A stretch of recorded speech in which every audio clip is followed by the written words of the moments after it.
And right now, you get a twofer. You get two hosts. We welcome the host of Mornings with Richard Cross. Richard Cross himself. Good to see you there, Mr. Host. You as well.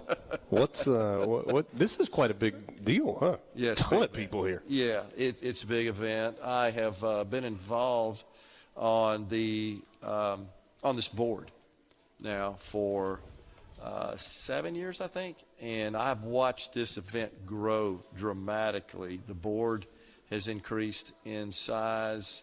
I should say the membership has increased in size dramatically, and I think that's because businesses in Madison County believe they get significant value out of being members. There's no other reason than that. Also serve, of course, on the Madison County Economic Development Authority. We have been blessed with a number of fantastic big-time projects. Top of that list, of course, Amazon Web Services, completely changing the landscape there, physically and financially, and in other ways as well in Madison County. A team effort, Richard, by all the people involved in the Madison County Business League and Foundation, the Madison County Economic Development Authority, the legislature, the government, the Mississippi Development Authority, Entergy. You had Haley Forsackerly on yesterday talking about the storm. So it's been incredible to witness this. I think this will be transformational to our state. I really do. I've said that I think this will do more good for our state than any bill we could pass down there at the Capitol. Well, and I love how it signals that Madison County is open for business, right? And you know, one of the things that Madison County is blessed with, in my view, you live here, not me, is that there is land that is available as you go a little farther north. People think about Madison proper, Madison, Ridgeland, Gluckstadt, that area, and yet you've got a ton of undeveloped and developable land north toward Canton and different parts, and so it feels like there's a lot of opportunity moving forward for Madison County as well. There is, and the decision was made before I joined the board in 2018, but when the supervisors authorized Madison County Economic Development Authority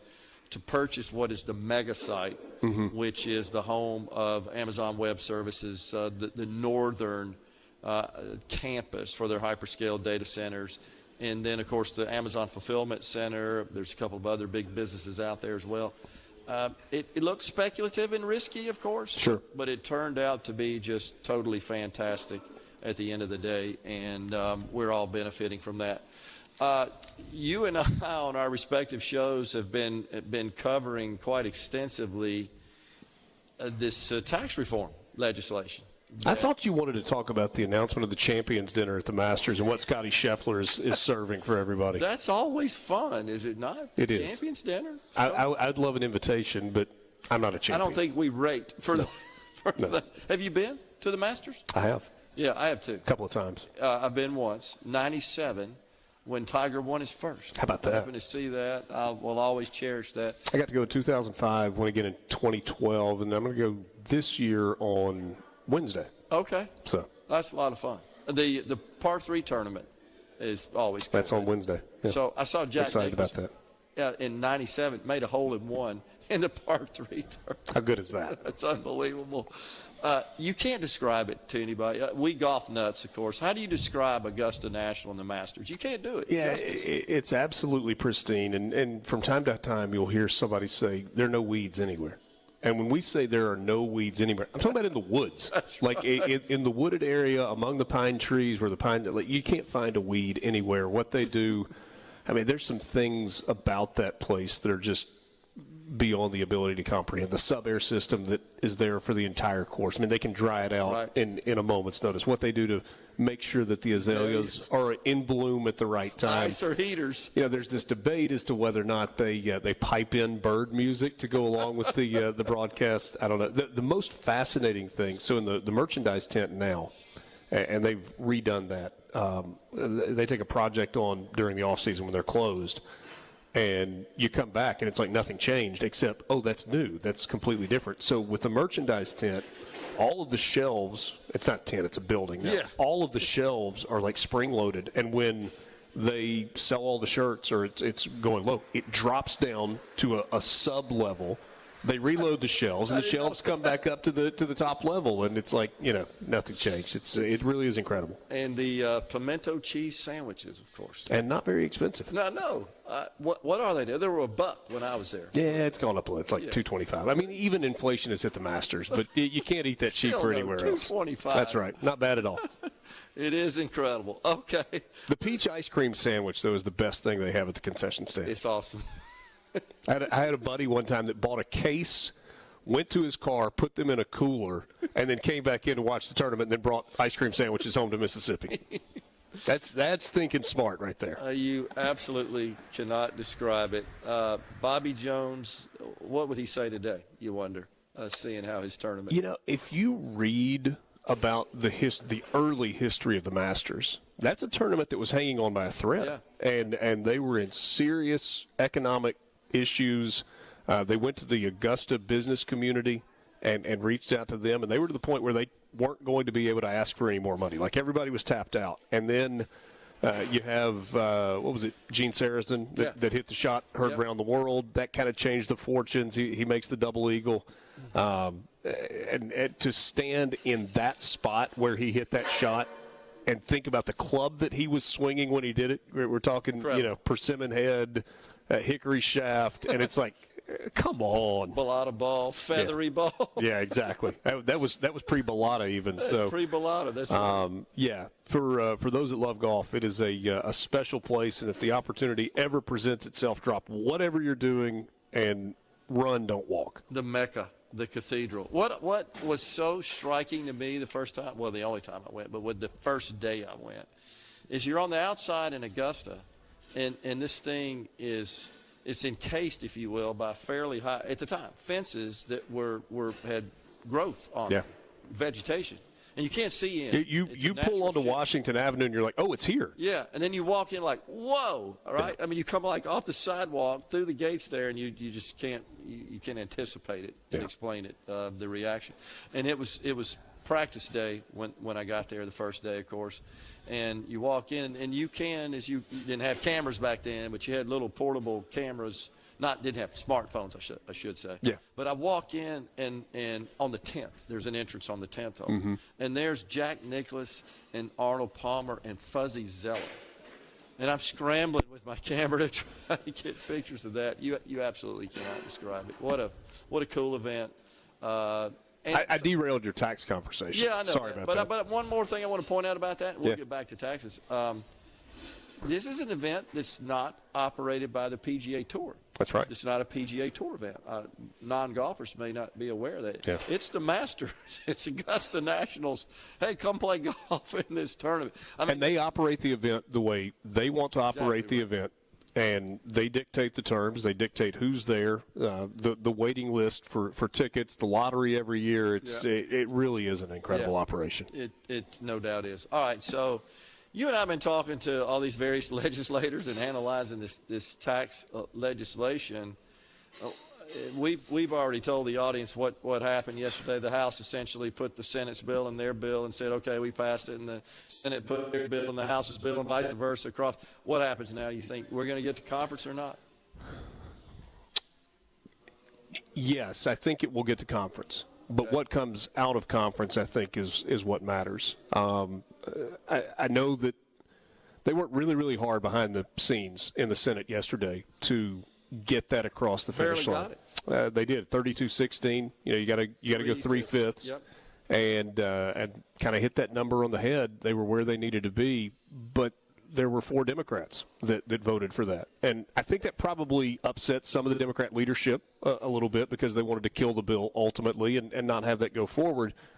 There were a couple of senators, Hob Bryan and David Blunt, that spoke passionately against the bill on the Senate floor yesterday. By the way, that was the first time I had done that. Sat in the gallery and watched the debate, and it is an intriguing procedural thing to watch. I agree. I would encourage, if you ever have the opportunity to do that, and it's open to the public, that you should do that at some point, just to see the way government works. But it was significant, and Speaker of the House Jason White this morning, there was a visible relief on his face when he sat down and visited, because he said he wanted to thank his colleagues in the Senate for getting it across the finish line. I know there have been a lot of barbs back and forth between the two halls within the Capitol, but the conversation doesn't stop. Yeah. And had that bill not passed on the Senate floor yesterday, it would have stopped. We got a break right here. You hear the music. You want to hang around? We got an empty segment. You want to keep talking? Yeah. Yeah. I mean, of all the important people here, you're stuck with me, but yeah, I'll hang around for a little while longer. Awesome. Richard Cross, host of Mornings with Richard Cross on SuperTalk Mississippi, is our guest. We're stepping aside. We're at the Madison County Business League and Foundations League and Legislature Luncheon. You poked your head in that room, didn't you, Richard? I did. I think it's Who's full. who? Man, it's something, isn't it? Said between 400 and 500, I think was the last number that I heard. Really an incredible turnout. And I guess nothing's being done at the Capitol right now. Because so they're all here. They're all here. Which is good. I don't know if they'll just gavel in when lunch finishes and split the room in half. They're right side of the hall, left side of the hall. I'm not sure exactly how that's going to work. We've got the Honorable Jason White, Speaker of the House, is the keynote speaker today. And you and I just chatted with Lieutenant Governor Delbert Hosemann. You were talking about the speaker seemed to be pleased based on his comments that the Senate's passing the tax reform legislation. Took the House bill, inserted the Senate's version in it. I think, and get your take on this, the primary goal, of course, of the House and the governor is to eliminate the income tax. The Senate amended their original legislation to achieve that, though you do have to pass through some financial gates, if you will, to carve that out and reduce it down to zero. But still, though, that brings them closer. Yeah. And it allows the conversation to continue. Yeah. And, Jason White said this morning when he was on with me, he said, it feels like the Senate finally planted a flag. And he said, we planted a flag a little while back, and that was we are willing to eliminate the income tax. Now, very different way of getting there. Timeline changes a little bit. I honestly think that the language surrounding the triggers is important, and I guess the math formula that goes around that as well. But I do think there's some wisdom in saying that, okay, we're going to get it quickly to 3%, which is very much in line with surrounding states, not counting Texas, Florida, Tennessee that have no state income tax. But when you look at Alabama, Arkansas, Louisiana, very much in line with where they are. So you get it there quickly. And then the wisdom piece of it is if Mississippi's doing well, we're just going to keep this thing rolling. And if we have, God hope this isn't true, but a hurricane on the coast that costs us billions of dollars as a state. If there is economic calamity that hits from a nationwide standpoint, we're not locked into doing something that handcuffs us and pushes us to a place financially as a state we don't want to be. I do think there's wisdom in that. The Senate's contention has always been that if you just set that on an automatic course, that is a risk, and that the legislature wouldn't react as necessary in a responsible manner. In my discussions with Chairman Lamar and Speaker of the House Jason White, when I posed that question, hey, what would you do if we've got another scheduled decrease essentially in revenue, but some extraordinary event occurs, or just an economic downturn that just causes revenues to decline even further, because now we're relying on sales tax revenues, and when you don't have an income tax, and if folks aren't consuming as much, that's a problem. And he always said that he has faith in the legislature, that they would respond and maybe put a pause on the tax cuts or figure something out. And he also felt very strongly that this would force the legislature to get serious about cutting spending because they got less revenue to deal with. Well, what do you think about that? I think there are a couple of things in there. I don't think there's been a whole lot of talk in this process about cutting revenue. And you've got some staunch conservatives that say, why are we not talking about cutting revenue? Spending. Cutting spending. Right. Sorry, not cutting revenue. Yeah. I hope you don't have to cut No, revenue. I got you. That there has not been enough conversation about cutting spending. Yeah. And I think that's a reasonable conversation. Sure. And so we'll see where that goes. To me, the thing that stands out most in this is if it goes to conference, what's going to happen with the sales tax piece of it? Because the House bill still has sales tax going from 7% to 8%, and I don't know that there's an appetite for that in the Senate. I'm told there's not. Zero. I have been told the exact same thing, that, and they're not saying publicly, that's a non-starter, don't bring us that. They're just saying if that is the sticking point, we can't get it across the finish line. And if the ultimate goal is to eliminate the state income tax, regardless of the time period to do that, and that is the sticking point, well, are you going to do what you have to do to reach that ultimate goal, or are you going to say, sorry, we couldn't get it done, and then start playing the blame game on why it didn't get done? And we should be clear, because I know you get the same questions. That's not just the position of the lieutenant governor, who no doubt wields a lot of power over his members in his chamber. Absolutely.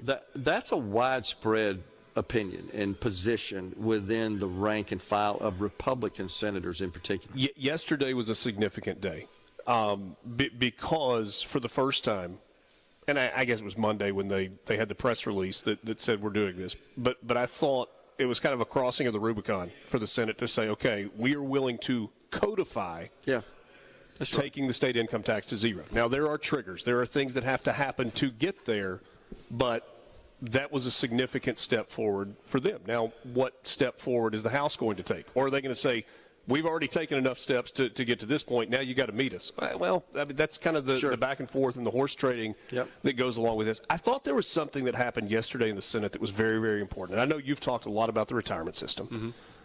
Daniel Sparks has kind of taken the lead on the PERS and the Tier 5 portion of that part of it. And he went to great lengths and even asked a question of one of the members, answered a question from one of the members, what about my existing retirement? And went to great lengths to say, if you are currently in PERS, nothing changes. No effect. And I think they cannot say that enough. They can't shout it from the rooftops enough because people, right, wrong, and indifferent, are scared to death when you start talking about PERS. Just talking about it scares you talk about it and like, wait, what they say about PERS? Yeah. And what the Senate and Daniel Sparks in particular wanted you to hear yesterday is if you are a current PERS participant or if you are hired into the PERS system before March 1st of 2026, that's right, then you are part of the current system. We got a question this morning on the C Spire text line. I thought it was a good one. It was said, hey, I've got 6.5 years in the state retirement system in PERS, but I'm not currently working for the state. If I were to come back to the state, would I be grandfathered in? And the answer to that also was yes. Yep. If you have ever been part or currently part of PERS, nothing changes for you going forward. That's exactly right. And look, it's a reasonable, understandable, natural question. It is. Anytime you hear something. And Senator Hobson was on earlier, and he said that yesterday he received a number of calls from constituents who no doubt are PERS members with the same question that you just articulated that. And that's completely understandable. And we should be clear, this does not solve the PERS problem, the unfunded liability problem. It stops the bleeding. Right. Now, and keep this in mind, until you start hiring people into that program, you haven't changed anything. So this is really attrition of active, existing public sector employees being replaced with new ones that are going to be coming into a new program. The question is, are we going to be able to recruit people? Sure. And maybe you do that with salaries. Maybe you enhance salaries. I think that's right. And that's the recruiting tool that you use. Whatever that number is to be competitive. So we may take pressure off of PERS, but it doesn't really help the taxpayers. We're still having to possibly because the contribution rate is for the employer, the taxpayer-funded portion. The employers, we're really talking about taxpayers. That stays the same, as you know. The difference is the employee contributes 4% of their total 9%, which is the current employee rate. 4% goes to PERS, 5% goes to this new defined contribution plan. But the full 19.9, that's where we're headed, of the employer goes to the PERS fund. There's no match to the employee's defined contribution plan, the way a typical employer would match something to some extent, their employees. So and that's a dramatic change because right now that match is off the chart. Oh, it's crazy. It's for IHLs, I believe it's 15% to their 9%. Right. State puts in 15%, the employee puts in 9%. And that's not even bringing into the conversation the optional retirement program, the ORP piece of it. No, that is. Okay, you're talking about ORP, that's what not I'm talking PERS. about. And that's a problem now in that no employer in the private sector is going to more than double the contribution, right, that the employee is putting in. Usually it's half, honestly, is kind of a typical benchmark. But we're almost double that. And so that's part of what Sparks' legislation does, is it reduces that down to an equal 9%, and the other 6% goes to the PERS fund. So we continue to contribute the same. The only thing that strikes me as a little disingenuous is the notion that the $100 million toward PERS that the House bill talks about, the idea that, oh, that's nothing. It's certainly not enough to fix the problem, but to say that $100 million is nothing while also championing the $110 million that they put into PERS last year. And this year, too, probably. That's a little disingenuous to me. It certainly doesn't fix the problem, but it's also not nothing. Well, if you notice the qualifier to that is it's $100 million until such time as the funding level reaches 80%. So in 3087, we get to that 80% number based on a $100 million a year contribution. $100 million is going to be built into the program for a long time going to PERS. Richard Cross, host of Mornings with Richard Cross, has been our guest. Appreciate you coming on, Richard. Great job you're doing as well, man. Appreciate you. We're coming right back. Stay with us.